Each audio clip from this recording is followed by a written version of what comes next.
Ayan,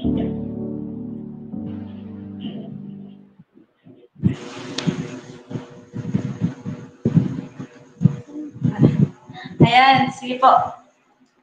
Magandang gabi po sa lahat.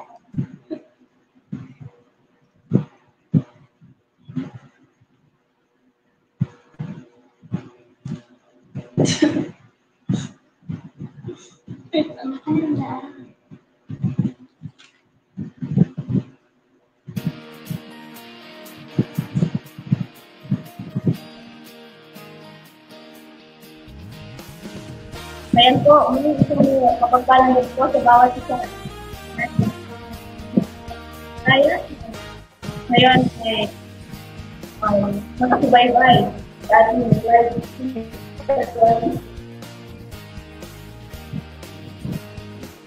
ayan po, isang 5 minutes para po i-share ang live na to.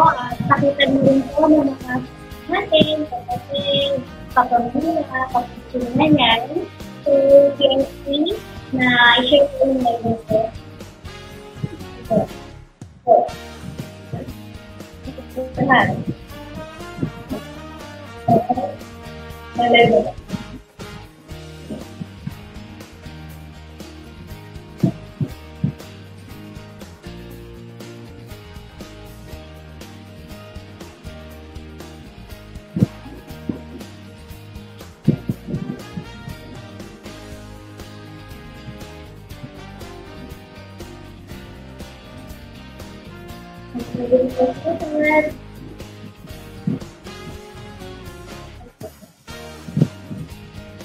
Okay.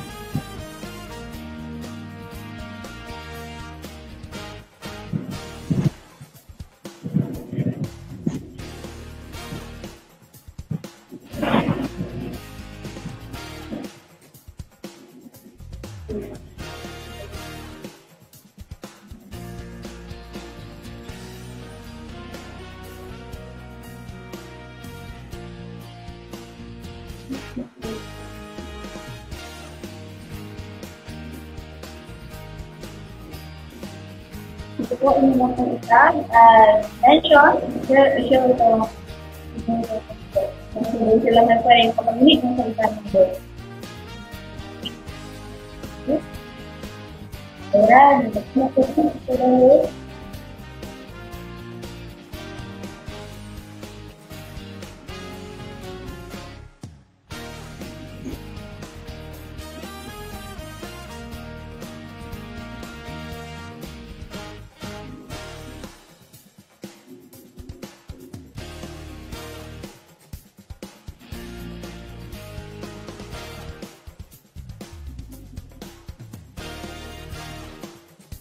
Salamat po sa mga nag-share.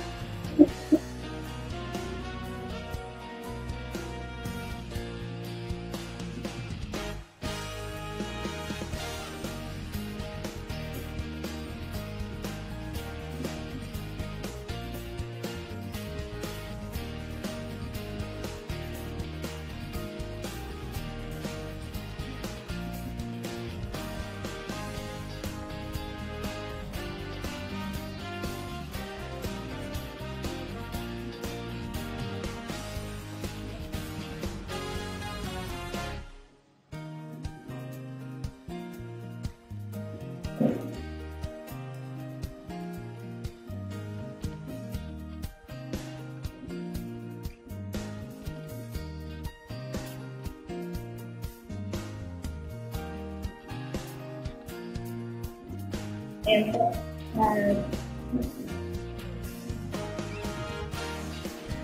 Sige po. Maraming salamat po sa lahat. Siguro po ito ay nagsimula na. Sa mga oras na po. Ito naman na ito ay nagsimula na ito. Ito naman na ito. Ito po.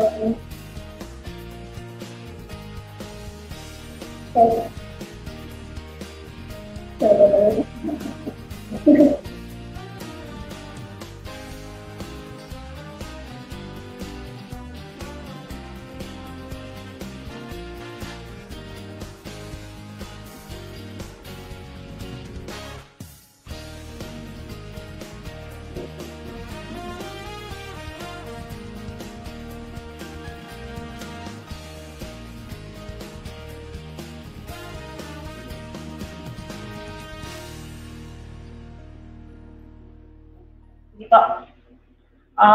Muli, isang mapagpalang gabi po sa bawat isa, no? Dadatigin po sa ating Diyos na buhay at ano po ay magsimula.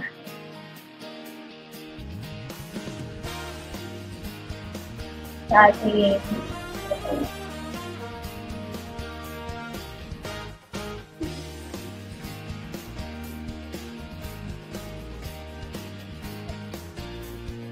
pagdaman po.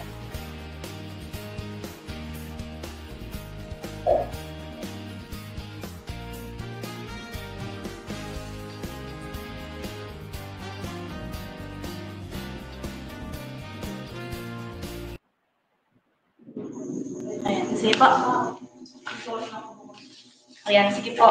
Muli, ulit. Tayo na po ay mag-start talaga. Ito na po. Sige po, simulan po natin sa panalangin bago ang lahat. Ayan. Kami po ay inyong samahan sa opening prayer. So let's pray po. Ayan, Hallelujah Jesus. Hallelujah, misampad dakilang Diyos na buhay, banal at kalugod-lugod sa mga oras na ito, Panginoon. Patuloy po kami lumalapit sa iyo. Patuloy po kami nagpapakumbaba at patuloy po kami humingi ng kapatawaran sa lahat po ng aming mga pagkukulang, pagkakasala, Panginoon. At sa mga oras na ito, Lord, dalangin po namin na samahan niyo po kami, Lord, sa pag-share ng Word of God, Panginoon. Through online, Lord God, dalangin namin, Panginoon, sa mga makikinig ng O God. Hallelujah, na patuloy niyo pong buksan ang kanilang puso at isipan, na maunawaan po nila, Panginoon, ang iyong nais, ang iyong layunin, Panginoon, para sa kanila, Panginoon.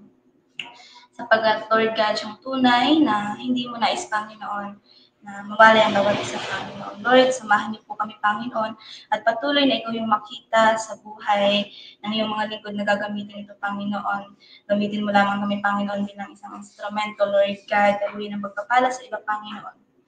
Hallelujah, na maging sila'y makapakinig ng iyong salita, Panginoon, sa pamamagitan ng iyong mga lingkod nito, Panginoon. Lord, ikaw ang patuloy na magbigay ng maayos na internet, Panginoon, connection, Lord God. Hallelujah. At patuloy po namin pinagkakatiwala sa iyo ang gawain nito, Panginoon, ang araw na to, Panginoon. At sa iyo po namin pinapasalamat lahat-lahat, O God, sa tanging pangalan mo, Jesus. Amen and amen. Ayan. Sige po, so tayo po ay dumako muna sa testimony. Ayan. Ayan po. Ako po ay nagpapasalamat sa ating Panginoon, sa buhay, sa hininga, at kalakasan po na patuloy na pinagkakalob sa akin ng Panginoon. Papasalamat din kami sapagkat kami kanyang iningatan pagpunta po dito sa lugar ng Balian. Kahit po ay maulan, talaga pong nabasa kami. Akala po parang nakapaligo na rin po kami. So, pero sabi nga po, hindi po ito hadlang para kami po ay makapag-live stream ngayong gabi. At nagpapasalamat din ako na hindi naman po lingid sa kaalaman ng iba na ako po ay mula sa pamilya ng mananampalataya. So, kahit ako mo po ay nang napunta sa ibang lugar kung saan doon ako ay nag-aral, doon po ay nangyari na na-backslide din po ako. Kumbaga nag-engage po ako sa mga makamundong bagay. So, pero papasalamat ako sa Panginoon sapagkat ibinalik niya ako sa kanyang presensya. Patuloy na nararanasan ko pa rin yung grace ng Panginoon. At I felt sad lang kasi dati na kasama ko yung pamilya ko na nanambahan, pero ngayon ako na lang po at ang kapatid ko na nasa malayo yung nagpapatuloy. So, pero alam po ni Lord kung ano po yung madalas talagang pinag-pray ko sa Kanya na sana dumating yung oras, yung panahon na magkasama-sama po kami ulit na manambahan at alam ko na ang Diyos ang kikilos sa kanilang mga buhay, ang Diyos ang mag-change ng kanilang mga puso. Kaya hindi pa rin po ako sumusuko na dumating yung panahon na makasama ko po sila ulit kasi iba po yung pakiramdam na marami po kayong lahat na pamilya, yung sama-sama na magsisimba at nawa pinagkakatiwala ko po yung sa Panginoon na dumating po yung time na magbalik loob po ang aking mga parents o mga pamilya o kapatid.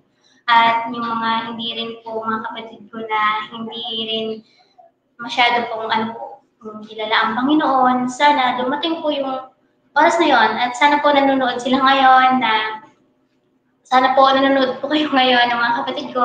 Sana tapusin niyo po itong live at sana mangusap sa inyo ang Panginoon. So, yun lamang po sa lahat, sa Diyos ko lamang po pinapasalamat ang lahat-lahat. Yan po. Ayan. Siyang tunay po na napakabuti ng Diyos na buhay. Maging ako man po ay patuloy na nagpupuri at nagpapasalamat sa Lord, sa hininga, kalakasan, na patuloy niya pong ibinibigay at pinagkakaloob sa buhay ko. At dahil ni Sister Abigail, nung pinaghiban nga lang namin, siya ay lumaki sa pamilyang mananampalataya at ako naman po ay lumaki sa isang pamilyang hindi mananampalataya. Sila mama, sila papa, ganyan ako. Pero hi pa. Ayan. Naway na mapanood yung live na ito, no? Dumating din po sa punto na, nung una po talaga, before ko nakilala yung Lord, syempre, before na, di ba na, hindi ko po talaga kilala siya, kung sino, ano siya. Pero salamat sa Panginoon, sa kabutihan niya. Dahil, siya merong mga ginamit na instrumento upang ako man ay makakilala sa Kanya. Ako ay, nung dati hindi ko alam kung sino yung Diyos, kung ano ba talaga yung Diyos, kung sino yung totoong Diyos. Ngunit nang dahil sa habag ng Panginoon, nang dahil sa Kanyang pagmamahal, isa ako sa nakakilala sa Panginoon. At sabi nga na, sa dinami-dami ng tao sa mundo, napakapalad natin, napakapalad ko. Kasi isa po ako sa pinili ng Lord upang mag-serve po sa Kanya, maglingkod po sa Kanya. Dahil sabi ko nga po, hindi ko kaya kung sarili ko lang, kung ilalagay ko lang yung sitwasyon ko na gugustuhin ko lang sumama sa mga ganitong bagay dahil parang maganda, ganyan. Pero iba po talaga kapag yung Lord yung humipo sa puso mo. No? Talagang siyang tunay na nangungusap yung Lord. Pinili ka niya talaga kahit bata ka pa o sinapupunan ka pa na yung nanay, talagang pipiliin ka ng Panginoon. Salamat sa Lord sa mga pagsubok sa buhay. No? Bagaman dumadating din sa punto na, syempre, hindi nga sila mananampalataya at hindi din nila naiintindihan kung bakit minsan, lagi akong wala sa bahay, ganyan, kanina nga, wala ako sa bahay, paalis ako, sabi ni mama, na parang, ayan, naalis ka na naman, huwag ka nang babalik, ha. Sinabi ko lang sa mga, meron po kasi namin live stream, ganyan. Pero salamat sa Lord kasi, yung kalooban niya pa rin yung nangyari at hindi yung, hindi niya pinahintulutan na hindi kami makapag-live stream sa mga oras na to. Yun po yung isang bagay na pinagpapasalamat ko na kahit gaano man po kahirap na subukin tayo o ano man po, pero kung nandun yung pagtitiwala mo sa Lord, siyang tunay po na hindi ka niya po iwan ni pababayaan man po. Yun yung isang bagay na pinapanghawakan ko na sa Lord lang po talaga tayo magtiwala. Dahil hindi tayo hayaan ng Lord na mamaglit sa Kanya. Basta't nandun din yung desire ng puso natin na sumunod po sa Kanyang kalooban. Yun po. At maraming salamat sa Lord. So, yun lang po. At sige po. Tayo po ay dumako sa recap. Yan. Ayun po. So, yung recap patungkol sa nakaraang last Sunday. Sige, sasabi So, ayan. For recap po, babalik na kung ano po yung inano po sa amin Pastor Berting, na mensahe po during Sunday School. So, ayan po, di ba? Yung tema po natin is Proclaim Christ in the Cities. Gusto po ng ating pastor na dapat daw po ay we should be like Pablo na nabagabag sa mga tao na hindi pa nakakilala sa Panginoon. So, sabi niya po, hinighlight niya po doon na bago po natin i-proclaim ang Christ sa ibang tao, So, dapat po ay mabagabag din po tayo. So, kahit po ako, di ba, mananampalataya ako. Yung asawa ko ay hindi. So, dapat po ay sa pamilya po muna. So, sabi nga, di ba, na dapat maging kawangis tayo ng Panginoon. Kahit hindi man natin sabihin, basta nakikita sa gawa sa atin, sa pamumuhay sa atin, talagang mapapakita natin kung sino ba ang Panginoon, kung ano ba yung ginagawa sa ating buhay ng Panginoon. So, kasi, no, ano po yun na ibibigay mo, sasabihin mo sa pamilya mo, kapatid mo, asawa mo na, i-share mo yung gospel, papakilala mo yung Panginoon. Pero, kita sa sarili mo na hindi mo naman ginagawa. So, ano kaya yung magiging reaction nila? So, sabi niya, yung nga, sinasabi mo ganyan, pero hindi mo naman hindi naman nakikita sa pamumuhay mo. So, ano po, di ba, yung response at yung ano po nila doon na hindi naman nakikita So, mas worse, pakatuyain pa yung Panginoon. So, dapat, meron din po tayo na as we proclaim Christ, dapat po ay nakikita po sa pamumuhay natin na yung bunga ng Espiritu na pinagkaloob sa atin ng Panginoon. Yun lang po yung ma-share ko na recap mula sa aming pastor. Sabi nga, di ba doon ng ating pastor na hindi pwedeng nababagabag lang tayo. Kailangan, meron din tayong ginagawa bilang isang mananampalataya ni Kristo. Hindi pwedeng nagkakaroon lang tayo ng compassion sa mga taong ating habagan, no? Dahil nakikita natin yung sitwasyon nila na sila hindi sila mananampalataya, hindi nila nakikita ko sila. So, bilang tayo ay nakakilala sa Diyos, so yung dapat natin gawin is ipakita sa kanila kung sino at ano yung Diyos. So, yun lang naman po. At sige po, tayo po ay mag-proceed na sa short exhortation for So, ayan. So, ngayon po ang ating day 71 ng live streaming na pinamagatan po na Proclaiming Christ in the Cities. So, ako nga po pala si Sister Abigail. At ako naman po pala si Sister Fatima at Fatima Batoy. Hindi po pala Batoy kasi narinig ko sa mga nag-shoutout. Shoutout kay Sister Fatima Batoy. Bantoy po. Yan. And we are from FOM Tapel. Okay. So yan, dadako na po tayo sa ating tema ngayong gabi.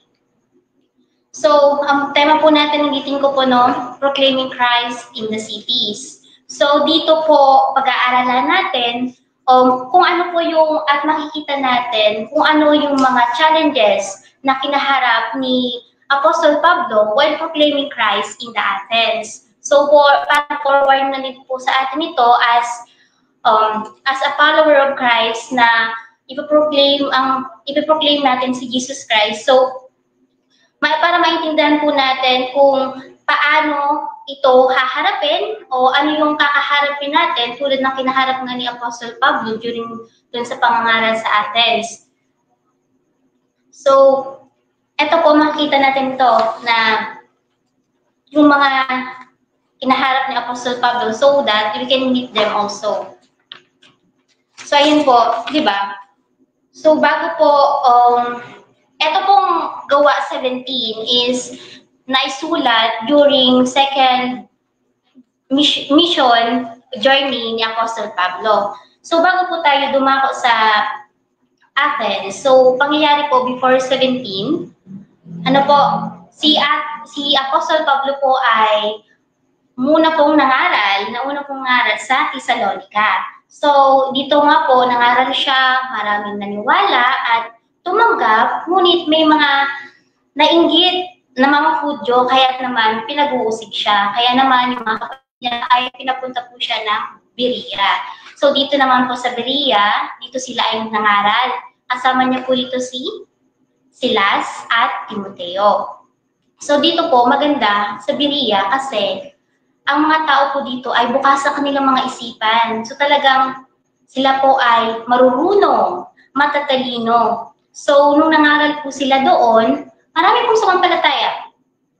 Pero nung nabalitaan po ng mga Hudyo sa Thessalonica, sila po ay pumaroon at sinurusulan ang mga tao roon kaya't nagkaroon ng riot, nagkaroon ng kaguluhan. Kaya naman, dali-daling pinapunta ng mga kapatid ni Pablo, si Pablo, at inihatid sa Atenas. So kaya naman po siya ay napunta sa Atenas, or sa Athens. So ayun po. So ito pong Athens or Greece, kilala daw po sa bilang centers of philosophy. So ayan. So kung sino po nakakanood nito, siguro kilala po naman po natin yung mga great philosophies, no? Tulad ni Socrates, Plato, Aristotle, at mayroon pang iba. So, ito din po ay tinaguri intellectual capital of the world. So, pag sinabing intellectual capital of the world, ito po ay maraming tatalinong tao. So, mga intellectual people. Pero nga po, sinabi ni Apostle Pablo, na these people sa Athenians, they are rich in knowledge, pero have an spiritual ignorance. So ano po? Sabi po nga nito, one of the leading cities. So 100 years ago, tinagurian na po itong one of the leading cities doon. So ito po yung Athens ay full of idols. So merong hindi lang 10, kundi thousands of idols ang naroon. So kung familiar po tayo na sa mga Greek mythologies, dun po yun. Yung mga gods and goddesses like Zeus, Athens, Venus, Hermes, Mercury. So, kung ano po natin na maraming gods and goddesses po talaga yung Athens. So, bakit ko po na-highlight itong background ng Athens?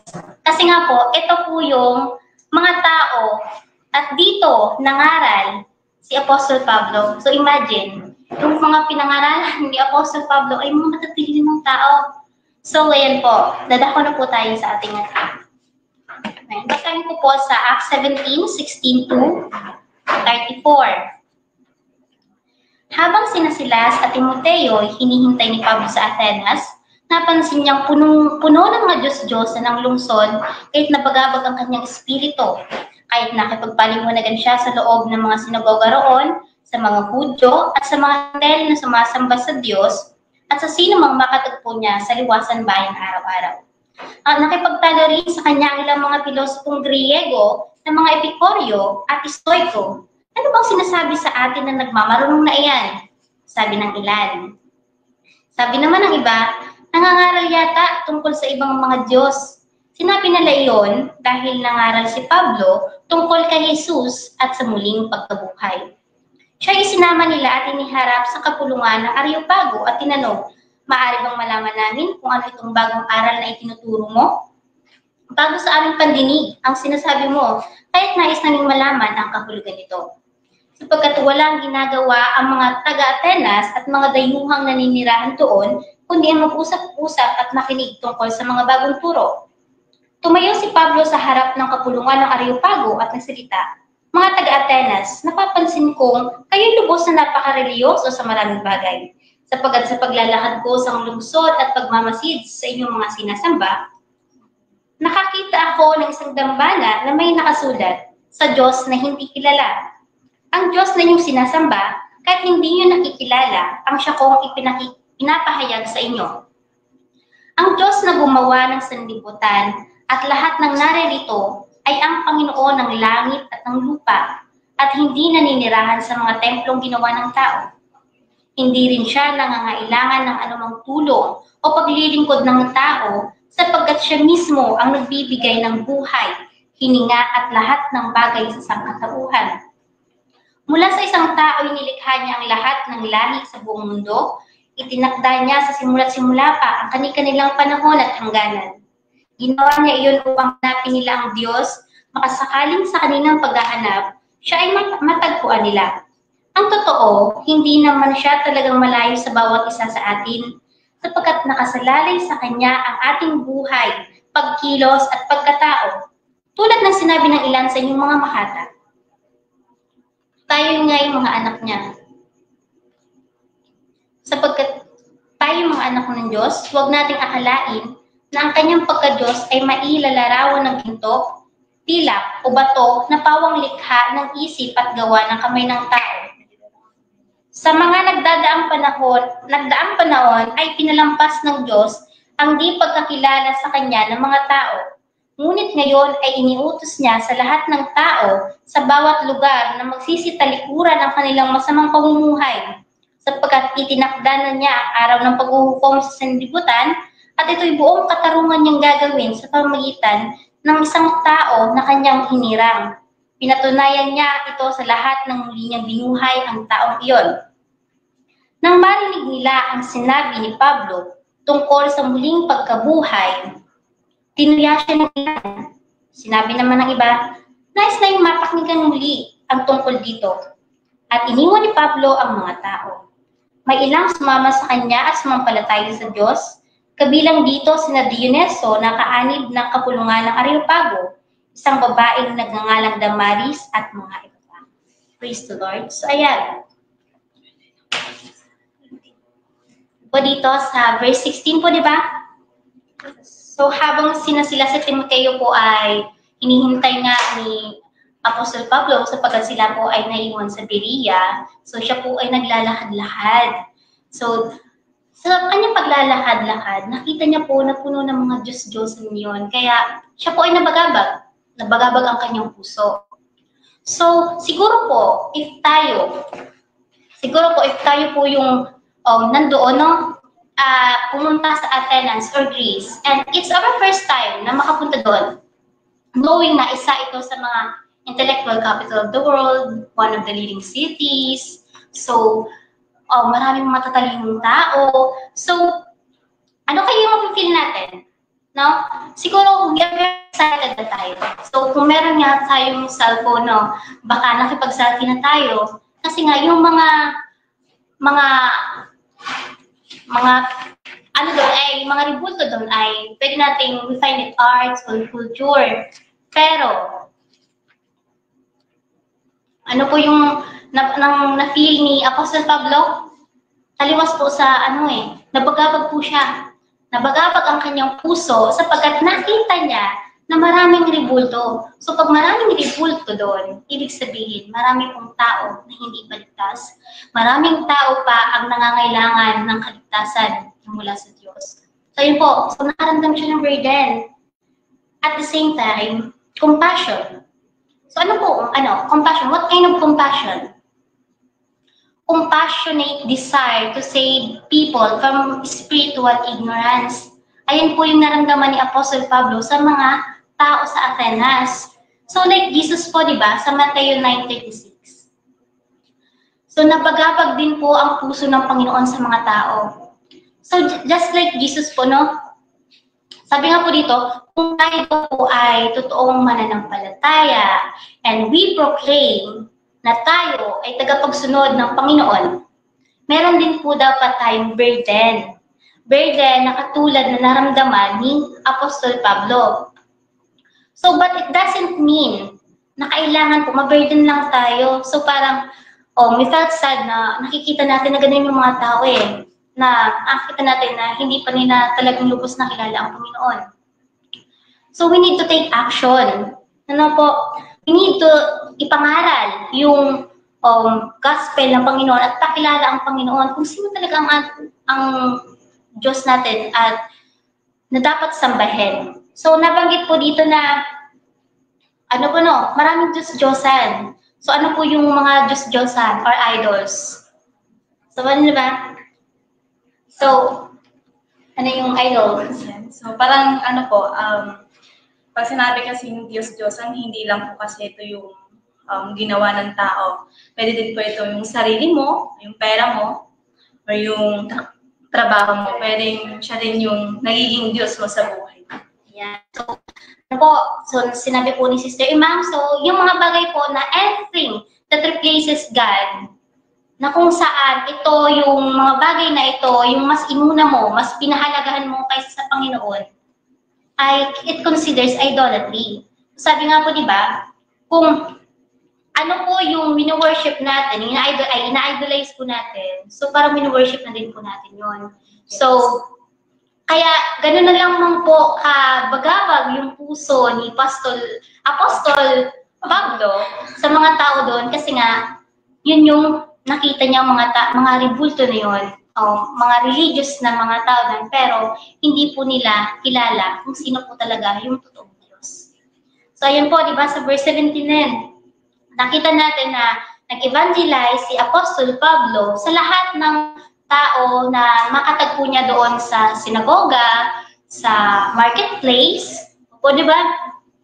So hindi niya po inalintana, no, na wala siyang pakialam na kahit gaano ka man katalino, kung ano yung pinag-aralan mo, basta niya napapagayong si Kristo sa kanila.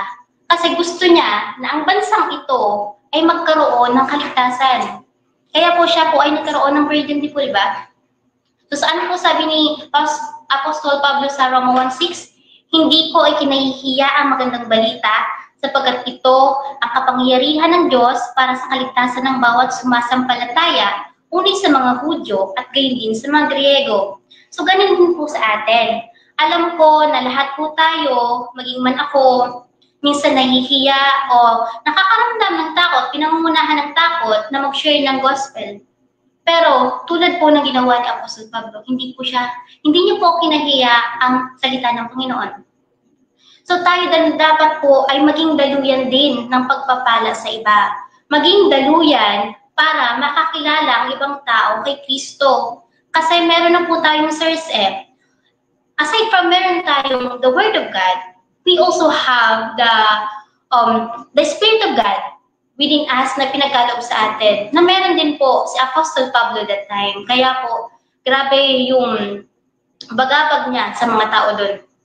So, di ba sa verse 18, doon na na-encounter ni Apostol Pablo. So, mga pilosopong Griego na ito po ay dalawa, Epicurio at Stoico, so Stoic and Epicureans. So ano po yung mga philosophy na meron ang mga Epicureans?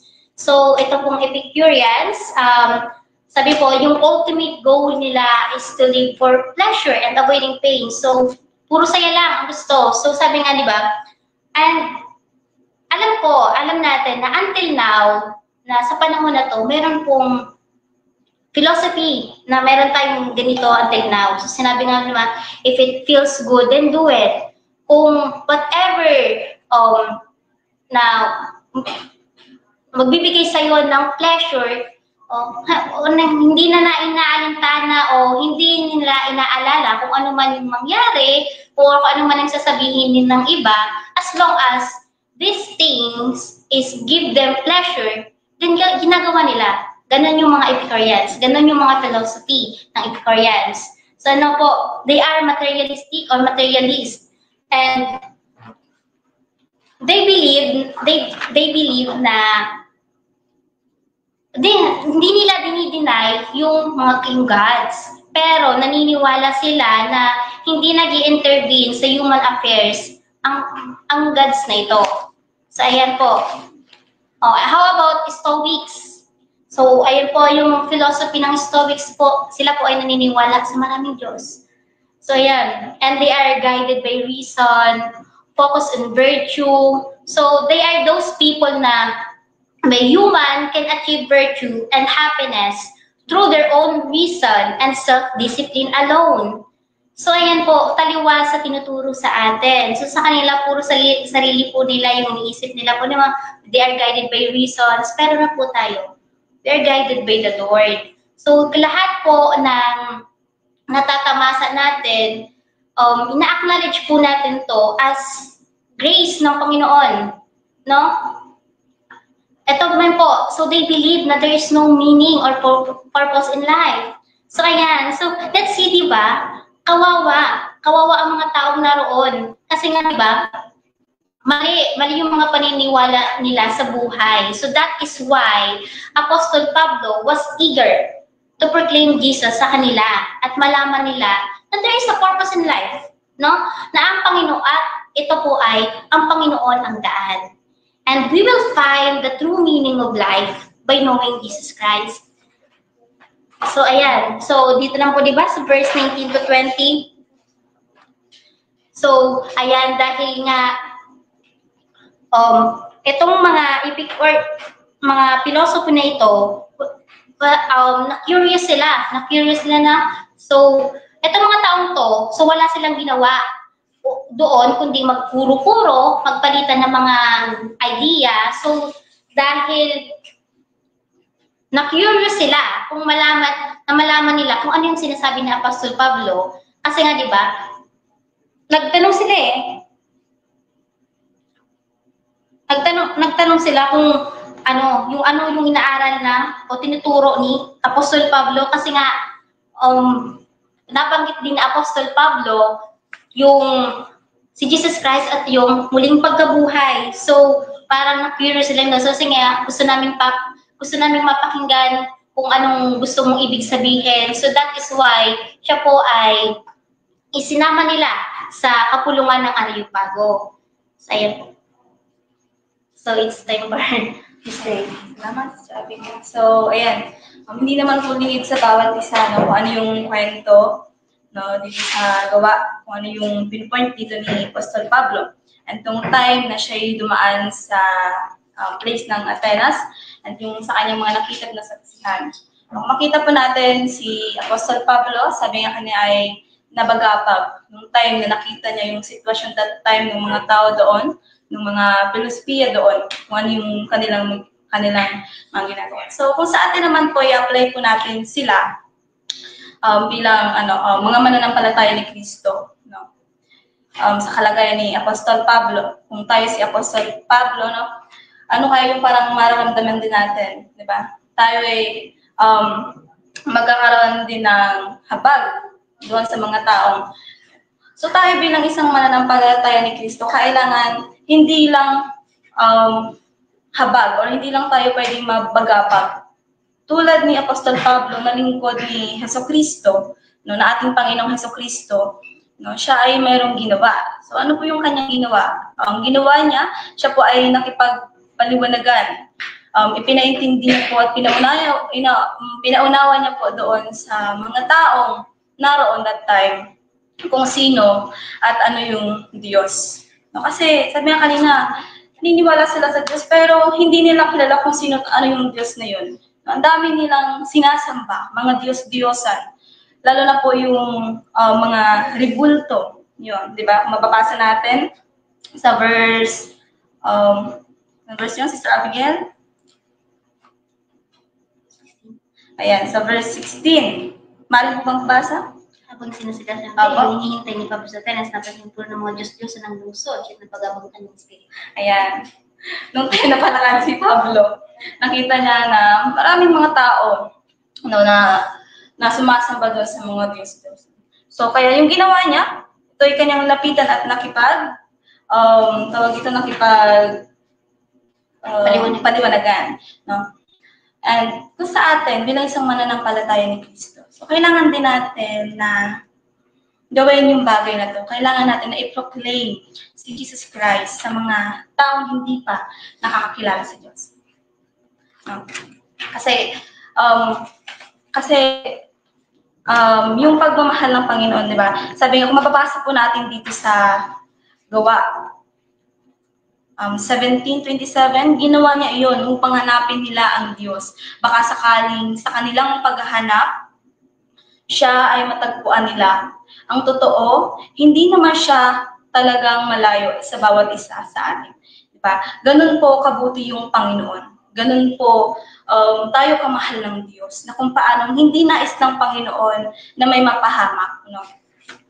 Hindi nais ng Lord na tayo mapahamak, kundi nais niya na ang bawat isa ay makapagsisi, makapagtalikod sa kasalanan. Kaya nga, kung natin yung call to repentance, no? Tawag sa pagsisisi, no? Ito ay para sa lahat. Hindi lang po ito para sa aming mga mananampalataya, kundi ito ay para sa lahat ng mga tao. Dahil kung mababasa natin doon sa Romans 3, verse 23, na sabi doon, Romans 3, verse 20,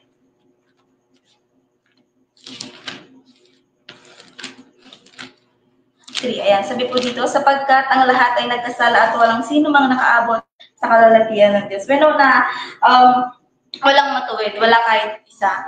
No? Pero nang dahil sa habag at pagmamahal ng Panginoon, hindi nais ng Lord na may mapahama. Kaya yung sabi niya doon sa Pedro na ang Panginoon ay patuloy na nagbibigay ng pagkakataon upang makapagsisi at tumalingkod sa kasalanan. No, ganun po kabuti ang Panginoon. Ngunit dapat hindi lang natin alam na hindi sapat na alam lang natin na ganun kabuti yung Lord. Dapat alam din natin kung gaano kabagsik ang Panginoon. Di ba kung mababasa natin doon sa Romans, no? Na ang Diyos ay mapanibubuin. Dahil ang gusto ng Panginoon, siya lang yung ating paglingkuran. Siya lang yung ating sambahin sa espiritu at katotohanan. No? Dahil mula pa simula, ang Diyos natin ay hindi nagbabago. Hindi po ba? At kung mababasa po natin dito sa Gawa 17, wait lang po, 17, ayan. Ayan.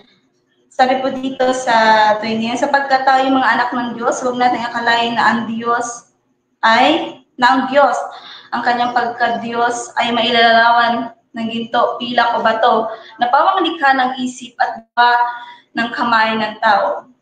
Diba? Dahil mas mahalaga po ang naglikha, no? Mas mahalaga yung gumawa kaysa sa ginawa, no? Tulad ng Panginoon, no? Mas mahalagang parangalan natin yung Diyos. Mas mahalagang yung Diyos yung dapat natin purihin at sambahin. At hindi yung mga bagay na nakikita natin. Kasi ngayon, sa panahon natin ngayon, sa sitwasyon natin ngayon, di ba, marami pa rin talagang mga filosofiya. At hindi yan mawawala. No? Marami pa rin mga taong hindi nakakilala sa Lord. No? At parang, pag tulad nga po nun, parang yung like mo sa Bulias. Ayan, nahinanong sa Bulias. Nung time na nag-YouTube po, talagang meron din po kaming mga nakakasalamuha or nakakatagpo ng mga tao doon kapag nagbabahay-bahay na naniniwala sila sa Lord pero hindi naman nila kilala sino yung Diyos ng buhay. And meron din na mapapelos, meron din silang alam, meron din silang alam patungkol, pero yung hindi nila talaga nalalaman kung sino at ano yung Diyos, no? So tayo bilang isang mananampalataya ni Kristo, kailangan natin na mapaintindi sa kanila kung sino at ano ba talaga yung Diyos na ating pinaglilingkuran. Kaya nga, sabi ba na, proclaiming Christ in the cities, na maipahayag kung sino ano yung Diyos. Dahil ang Diyos po, no, sabi nga doon sa Hebrew na, Jesus Christ is the same, yesterday, today, and forever. Hindi nagbabago ang Diyos, no? At hindi pwedeng baliin ng Panginoon kung ano man yung kanyang sinabi. No? Kaya, ito ngayon po sa mga nakakapanood ng live na ito, sa mga taong hindi pa rin po nakakilala sa Lord, no? Mapalad po kayo kasi nakita niyo po itong live na ito na mabuksan yung puso po ninyo, yung isip ninyo, na tanggapin si Jesus Christ no, bilang tagapagligtas. Kasi sabi nga doon sa dyan na yung katotohanan, no, kapag tama natin yung katotohanan, na yung katotohanan siyang magpapalaya sa atin. No, kasi we know naman po na hindi lahat ay kilala ang Panginoon kung sino at ano yung Diyos. No? Kaya mga kapatid at mga nakakapanood nito, no, naway maliwanagan po tayo na at alamin po natin kung sino, ano po ba talaga itong Diyos na ito. No? And, ayan, yun po ay karagdagan lamang doon sa dinala namin ni Sister Abigail sa mga oras na to. At sige, mag-proceed po tayo pa. At meron ka po pong karagdagan, Sister Abigail? So, ayan. So sa ano po yung mga message po na makukuha natin dito sa Acts 17. So, dito po, no, meron tayo daw po ay tinawag to proclaim Christ and hayaan natin yung resulta sa Panginoon. Kasi po, minsan, like ako po may times na gusto kong kausapin yung asawa ko o yung parents ko. So, about Jesus at yung pagbabalik loob sa Panginoon. So, So, pinag-aralan ko po ito. So, naghahanap ako ng timing, perfect timing kasi, di ba, dapat alam mo yung mood ng isang tao na yon. So, talagang you are preparing para i-share sa kanila yung gospel at ipakilala sa Panginoon kasi nga, hindi lang ako yung gusto kong maligtas yung sarili ko eh. Gusto ko maisama sila. So, yun, di ba? So, pero, nung sinabi ko na, nagawa ko na, wala silang response. Hindi nila ako pinaghiwalaan at mas first pa, nagalit sila. No? And ano yung na-feel ko that time? I felt frustrated kasi naramdaman ko yung bigat ng responsibilidad na sa kagustuhan na sila ay maisama at makakilala sa Panginoon, kapanumbalik sa Panginoon. Pero tulad nga po ng ginawa ni Apostol Pablo, no? He proclaimed Jesus sa Atenas filled with faith. So, wala siyang pakialam na gaano man sila katalino, ano yung pinag-aralan nila, So, pero, nakita naman po natin, di ba, nabasa natin na nung nangaral si Pablo, marami yung nag-mark sa kanya. No? Pero meron din pong mga naniwala, pero marami naniwala at sumunod sa kanya, naniwala sa Panginoon. So, parang ganun din po yung inano sa atin ng Panginoon na we should proclaim Christ, pero yung result, hayaan na po natin sa Panginoon. No? As long as na we proclaim Christ sa abot ng ating makakaya, we do our part, so we let the results up to God. Hayaan natin na ang Diyos ang kumilos sa kanilang buhay, sa kanilang mga puso, and ang Diyos ang mag-change sa kanilang mga puso. Kasi kung tayo po hindi natin kaya. So ano po yung ginawa ni Apostol Pablo dito? Pinangaral niya, pinoclaim Christ. Pero ito po ay, yung resulta ay pinag-suggest niya na lang. So ganun din po dapat sa atin na kailangan natin i-proclaim ang Jesus, pero hindi po as long as we did our part. So, hayaan po natin kasi wala tayong magagawa eh. Only Jesus Christ ang makakapag-change na kanilang mga puso. So, ano pa po, Mr. Fatima? So, kailangan nating kilalanin na God is our Creator. Hindi siya gawa sa ginto, pilak, o bato. Na pawang likha or isip lamang ng tao.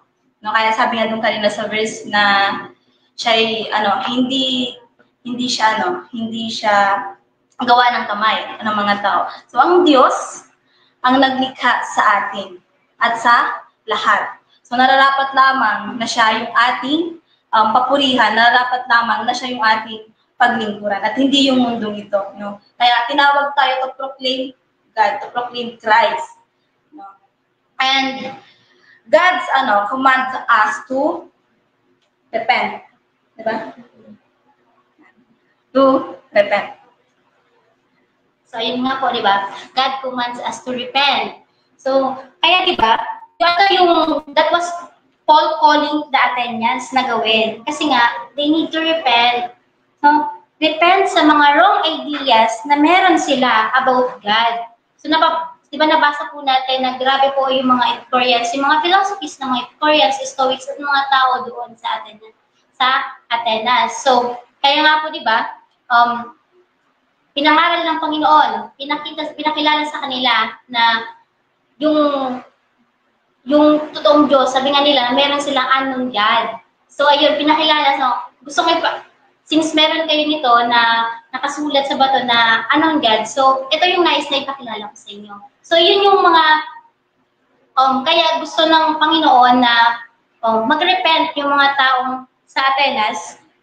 Kasi nga, yung mga philosophies na meron sila ay mga taliwas sa itinuturo ng Panginoon. So, grabe yung grace ng Panginoon, grabe yung grace sa mga tao doon. Kaya naman, yun po yung gustong ng Panginoon kay Pablo para po mag-repent mga tao. Pero, hindi lang po ito para sa mga taga-Atenas.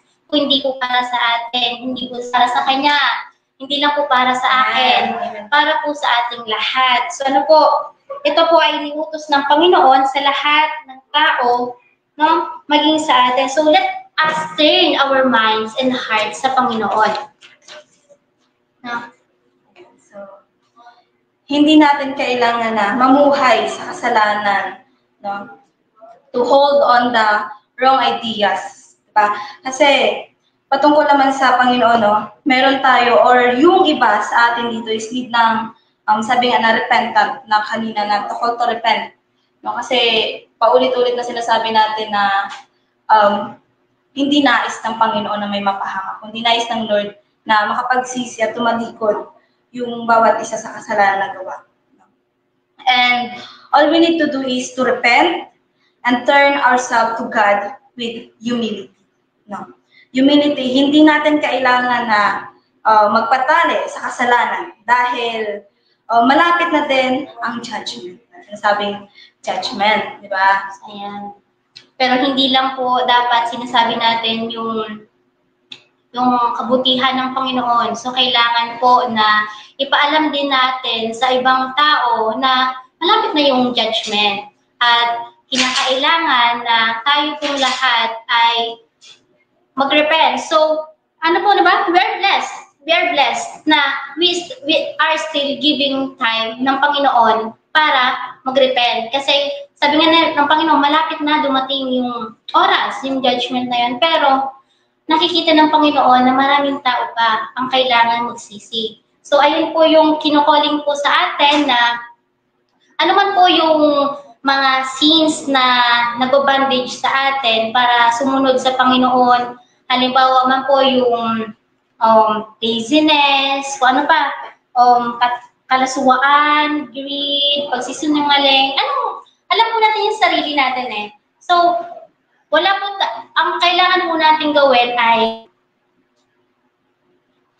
mag-repent sa Panginoon with humility. Akuin po natin na tayo po ay makasalanan, tayo po ay nagkakasala at kailangan natin magpahugas sa Panginoon. So, ayun po, di ba? So, as we proclaim Christ in the cities, we should be like Pablo, na nagpakita ng braveness and boldness kung anong strategy ang ginawa niya on how to proclaim Jesus sa mga tao. So, muli, mga kapatid, no? So, pero po, di ba, itong braveness and boldness po na meron po si Apostle Pablo, ito po ay galing din po sa Panginoon. No? Hindi po siya nanangan sa kanyang sariling karunungan. Ito po ay mula sa Panginoon. Kasi po, he has the Spirit of Lord.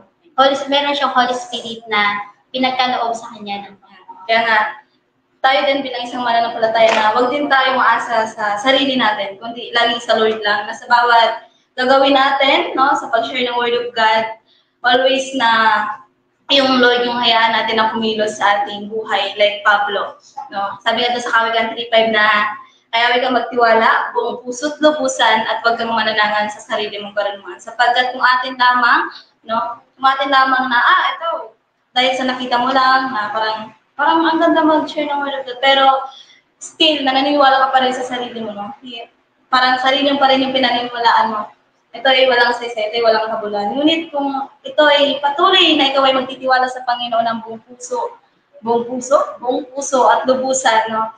Through, nasa pamamagitan ng iyong pag-share ng Word of God sa mga tao, na maging sila man ay makakilala kung sino at ano yung Diyos natin pinaglilingkuran. Again, and yes, okay. Ay, meron ako pala. Sorry. So, ayan po sa mga lahat ng nakakanood dito, na meron pa rin pinangahawakan na filosofiya, na meron yung mga filosofiya like Stoics and Epicureans philosophy, no? Tulad ng, meron pa rin po kasi mga naniniwala na, there is no purpose in life, no? So, kailangan po natin i-acknowledge na meron pong purpose ang life natin. At makikita lang po natin to sa Panginoon. Sapagkat ang Panginoon yung daan, ang katotohanan. Diba? Jesus is the way, the truth, and the life. At lalaman natin kung ano talaga yung true meaning of life, no? By knowing Jesus Christ. Amen. No?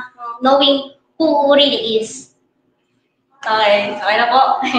So, maraming salamat po. Sorry, again. Oh, wait lang. Ayan, maraming salamat po no, sa mga nakapakinig ng salita ng Panginoon. Naway ito'y tumimo po sa inyong puso at isipan. No, naway naliwanagan po ang inyong puso at isipan kung sino at ano yung Diyos. At kung sino yung Diyos na dapat nating paglingkuran. Ayan.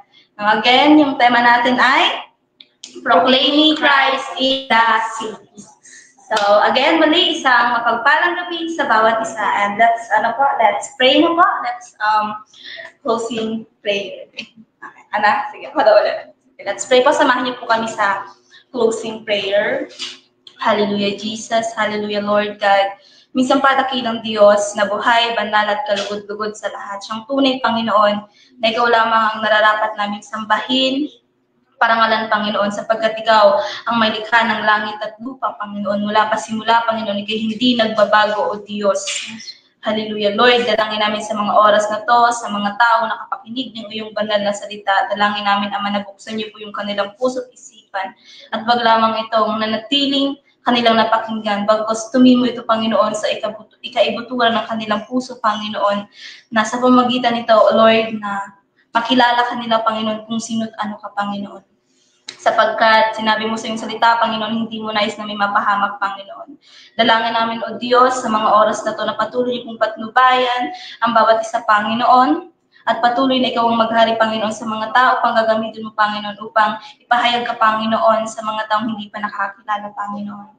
Lord, maraming salamat sa gabing ito at i-bless niyo po yung mga taong nakikinig, Panginoon, ng iyong banal na salita. Panginoon, patuloy ka pong mangusap sa kanila, Lord God. Salamat sa buhay, hining at kalakasan na patuloy mong binigay pinagkaloob sa amin, sa pribilehong ito, Panginoon, sa isang malaking biyayang ito, Panginoon, na makapagpahayag ng salita mo, O God, kahit sa pamamagitan ng online, Panginoon. Ito'y hindi lingit sa iyo, Panginoon, at ito'y hindi hadlang, Panginoon, upang hindi namin ito ma-share, Panginoon.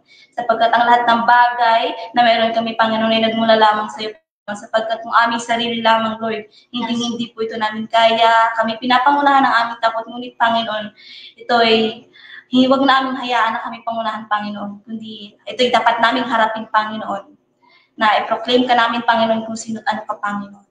Maraming salamat, Lord, sa kabutihan mo, sa pagmamahal mo, sa buhay ng bawat isa, Panginoon. Salamat sa iyong kadakilaan. Ikaw siyang patuloy namin tinataas, pinupurit, pinapasalamatan at pagpakailanman, O Diyos. Sa iyo ang matapurit pa sa salamat. In Jesus' name we pray. Amen. Amen. Ayan. Maraming salamat po sa pagpapakinig ng salita ng Lord. No? At tayo po yung magpapatuloy pa at bukas po meron pa po tayo live stream. 7 today. With Pastor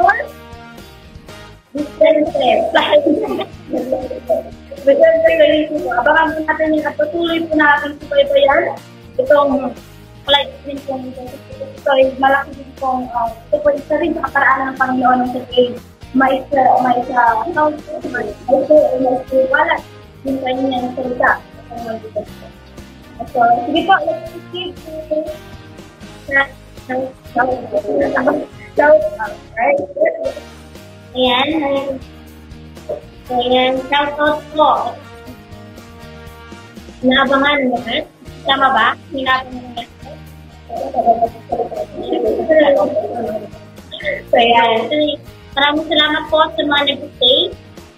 So, shoutout po sa mga ibang pastors and churches.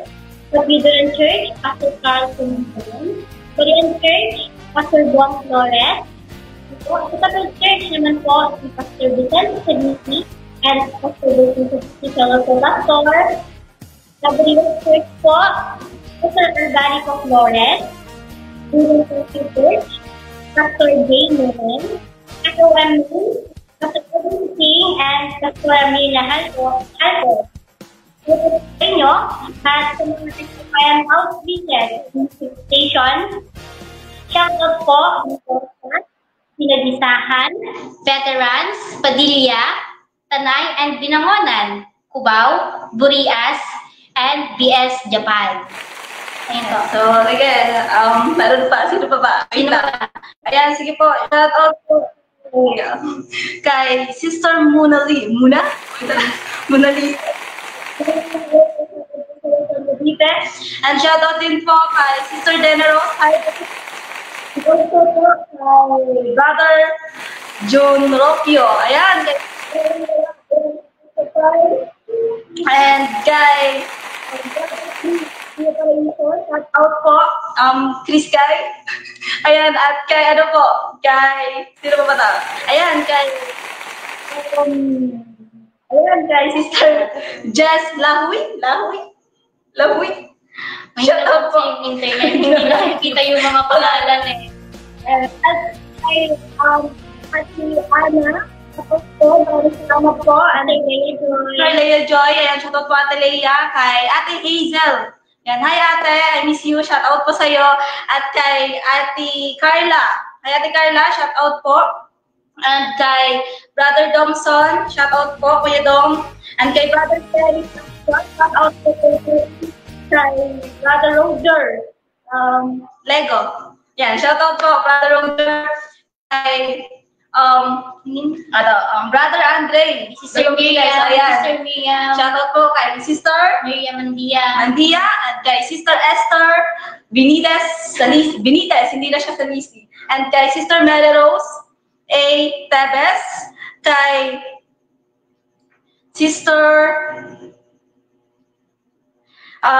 kay Sister, tawag dito, Kasi namin nakikita yung mga pangalan kasi kanina po na yung internet.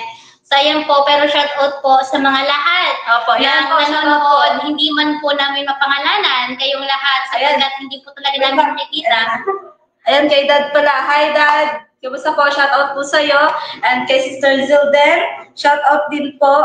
Ayan, nagpapa-shoutout pa. Kanino pa ba? Ayan, sa lahat-lahat po, shoutout po sa mga hindi po namin na shoutout po kasi hindi po namin yung pangalan nyo. And patuloy po tayo magsubaybay sa ating live stream pong ito. No, ito po yung napakahalaga. No? Amen. And, ano ba? Ayan, yun na yun po. Ayan. Sa mga kapatid ko din po dyan, sa mga friends ko na nanonood, hindi ko man po kayo makita. Pero sana po ay napanood ninyo. Shoutout din po kay Sister Bertilin. Ay, Sister Bertilin. Dr. Bertilin. Na meron nakasama po namin dito na nag-assist po sa amin. Maraming salamat ate. At kay, kay Ria Kudilana. At kay Miyuko Kida. Ayan, shoutout po sa inyo. Salamat po sa panonood. At sa mga classmate ko din po, shoutout po kay Ate Leanne May. Shoutout ate kay Samantha Grace. Hi Samantha. Hi Sam. Shout out. And kay Angie Diaz. Hi Je. Shout out po. Salamat din sa inyong panonood sa live stream na ito. Sa mga classmates ko. Shout out po kay Neil Brian Anyunevo. Ayan, shout out po Kuya Neil. Ayan, at sa pamilya ko pala, hi ma, hi pa, muli, I'm here. Shoutout po sa iyo, sa mga kapatid ko na nakakita nito, sa mga kaibigan ko, Shasha. Tanungin mo ko kung makakauwi ka. Shoutout po. Ayan, makakauwi na ako. Shoutout sila. Ayan, shoutout po kay Charlene Mangga, kay Elaine Villarasa, kay Marita Yotepes, kay Emma Rebesa, and kay Val Pavilion, and kay Jed Ivan Jed, hi Jed, nakalimutan ko yung mo. At kay sino pa ba? Mga From Pidoran pala, kay Ate Jess. Shout out po kay Ate Jess. Shout out po kay sa mga Pidoran, kapatid Pidoran. Shout out po sa inyong lahat. Maraming po salamat at syempre po. kay Mr. Denver Flores. Salamat po sir. Salamat po. Shout out po sa iyo. At mga kasama niyo po dito sa bahay. Sa inyo, sa bahay na ito. Maraming salamat sa patuloy. Yan, sa patuloy na tumatanggap para makapag-live po dito sa Balian. Hanggang sa muli po, maraming salamat po. At God bless sa lahat ng nanood ng live stream ito. At patuloy po tayo manood at magsubaybay po ito hanggang sa matapos ang 100 days live streaming. Okay. Muli, dagay po. Maraming salamat sa Diyos, ang pinakamataas. Uy, sasabihan.